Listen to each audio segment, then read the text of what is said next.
La plupart des entrepreneurs, qu'ils soient du sous-secteur informel ou du sous-secteur formel, ne demandent pas qu'on leur fasse des cadeaux. Ils demandent la possibilité de repartir avec une aide à la recapitalisation qu'ils sont prêts à payer, si tu veux, si les conditions sont des conditions qui tiennent compte de ce qui s'est passé. C'est-à-dire des conditions moins douloureuses, moins dures que celles qui existent à l'heure actuelle. Moi-même, je vais faire cadeau. Ok? Je vais prêter. Je vais prêter. Les dîmes, prêter le prêter dans tout, il faut qu'on ait un pourcentage. Pour combien de temps? Parce que quoi, on n'a pas dit, on va prêter encore pour payer ta paye par mois. Est-ce que vous ça que je dis là? Ça veut dire moi-même, ou bien, si c'est là qui a fait m'acheter un crédit tout, je travaille un peu. Depuis que je presse ça, je travaille. Oh, chaque jour, il faut manger. Dans 2 petites d'ailleurs, moi, il était une. Madame, moi là. Moi là. Ça veut dire qu'il faut manger, il faut boire. Il veut partir, mais il n'a pas les moyens de le faire. Donc ça signifie qu'il n'a pas les moyens non plus d'employer des gens. Je crois qu'il est très important que l'on comprenne que c'est un ensemble de choses qui doivent être mises en commun, un ensemble d'acteurs qui doivent pouvoir mettre la main ensemble pour que le pays reparte vraiment. Plus les gens ne paient pas, moins les gens consomment, moins j'arrive à couvrir mes frais. Et moins j'arrive à couvrir mes frais, à ce moment-là, je suis obligé de dire, bon, est-ce que je dois garder tout mon personnel?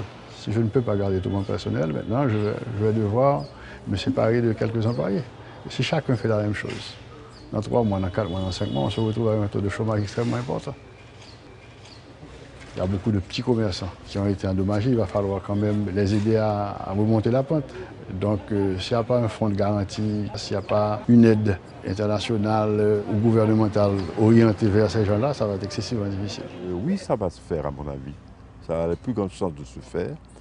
Il faut que les mécanismes en place tiennent compte de l'expérience qu'ont les gens du milieu et que, également, des micro, petites et moyennes entreprises reçoivent l'attention, je dirais même la priorité qu'elles requièrent.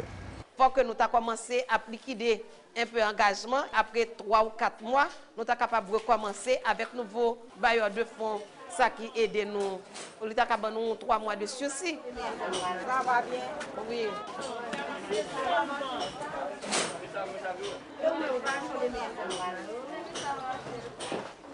C'est un fonds qui va permettre aux entreprises qui sont actuellement dans la dèche de reprendre, mais qui ne va pas fonctionner comme fonctionnent actuellement les banques.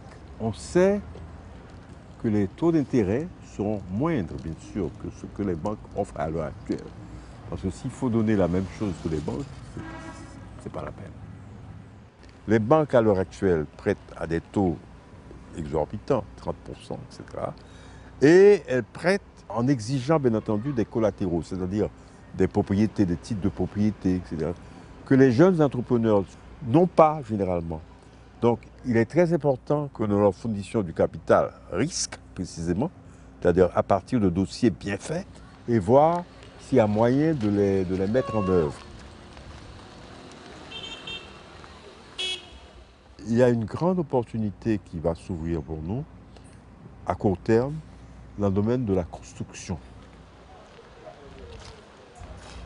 Parce que finalement, ça doit être construit, reconstruit, réhabilité.